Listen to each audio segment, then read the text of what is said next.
ओम नमः शिवाय, जय श्री महाकाल। तो आज हम जानकारी देने वाले हैं एक विशेष उपाय के बारे में। अगर आपकी कोई कामना है जो बहुत दिनों से अधूरी है, या आप अपनी नौकरी से बहुत ज़्यादा परेशान हो चुके हो, नौकरी में उन्नति नहीं मिल पा रही है, या आपके परिवार में गृह क्लेश हमेशा बना रहता है, या आप जो व्यापार करते हो उसमें समस्या बनी रहती है और लगातार आपको हानि देखने को मिल रही है, तो ऐसी कौन सी भी परिस्थिति हो तो ऐसे में आपको ये 7 चने की दाल और गुड़ का उपाय कर लेना है। तो ये उपाय करने के बाद आपके जीवन में जो धन्य धान्य की समस्या है वो सारी समस्या खत्म होगी। तो गुरुजी की कथा को सुनकर ही आपको ये उपाय बहुत अच्छे से समझाएंगे। उसके पहले वीडियो को लाइक कर दें और चैनल को अभी तक सब्सक्राइब नहीं किया है तो सब्सक्राइब जरूर करें। तो अगर आप ये उपाय करते हो तो आपके मन में जैसी भी कामना है, जो भी इच्छा है वो पूर्ण होगी। तो इस उपाय में आपको क्या क्या सामग्री की जरूरत है वो जान लेते हैं। तो सबसे पहले आपको लेना है तांबे का पात्र।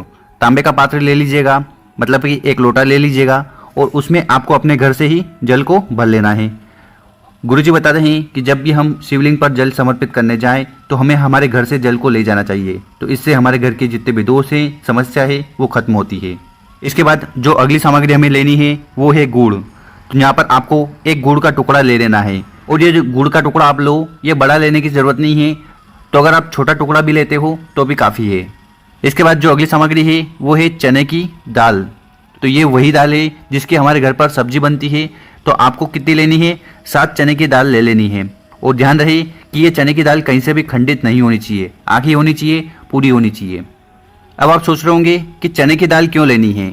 तो यहाँ पर हम आपको जानकारी दे दें, क्योंकि जो चने की दाल होती है वो स्वर्ण के बराबर मानी जाती है। अगर आप स्वर्ण समर्पित नहीं कर सकते शिवलिंग पर जाकर, तो अगर आप चने की दाल भी समर्पित करते हैं तो वो भी मान्य होगी, क्योंकि जो चने की दाल है उसका कलर भी पीला होता है और स्वर्ण का कलर भी पीला होता है।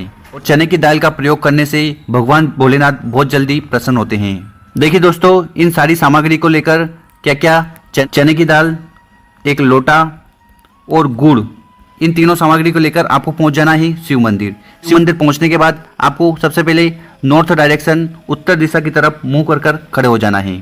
तो यहाँ पर आपको सबसे पहले क्या करना है कि जो गुड़ का टुकड़ा आप अपने साथ लाए हो उसको उठाना है, और जो जल का पात्र है उसके अंदर आपको और उस गुड़ के टुकड़े को समर्पित कर देना है। और उसके बाद इस लोटे में जो आपने गुड़ का टुकड़ा डाला है इसको अच्छे से हिला लेना है, ताकि जल और गुड़ मिश्रित हो जाए, मिल जाए। तो आपको इन दोनों को अच्छे से मिक्स कर लेना है। इसके बाद क्या करिएगा कि जो आप 7 चने की दाल लाए हैं उसको आपको उठाना है और अपने सीधे हाथ में रख लेना है। तो इस प्रकार से आपको वो 7 चने की दाल अपने हाथ में रख लेना है। इसके बाद क्या करिएगा कि इस लोटे में हमने गुड़ डाला है और इसमें है जल। तो इस जल को थोड़ा सा लेकर आपको इस चने की दाल पर समर्पित करना है। तो यहाँ पर आपने जो 7 चने की दाल ली है उस पर आपको जल को छिड़क देना है।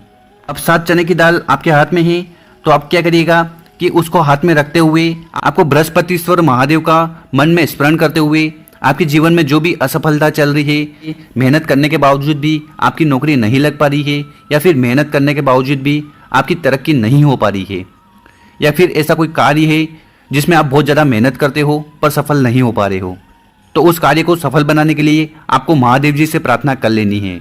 और ये जो 7 चने की दाल आपके सीधे हाथ में है उसको आपको उठाकर शिवलिंग के ऊपर समर्पित कर देना है, श्री शिवाय नमस्तुभ्यम का स्मरण करते हुए।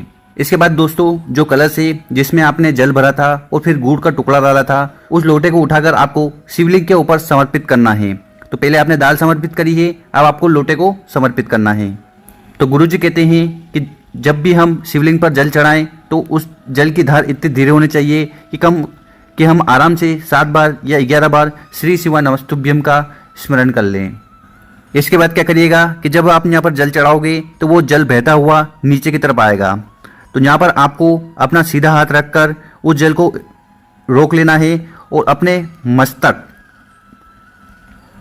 मस्तक पर उस जल को लगाना है। और तो उसके बाद आपको कामना करना है कि मेरे जीवन में जो भी दुख है, जो भी परेशानी है वो खत्म हो, और मैं जिस भी कार्य के लिए जाऊं उसमें मुझे सफलता मिले।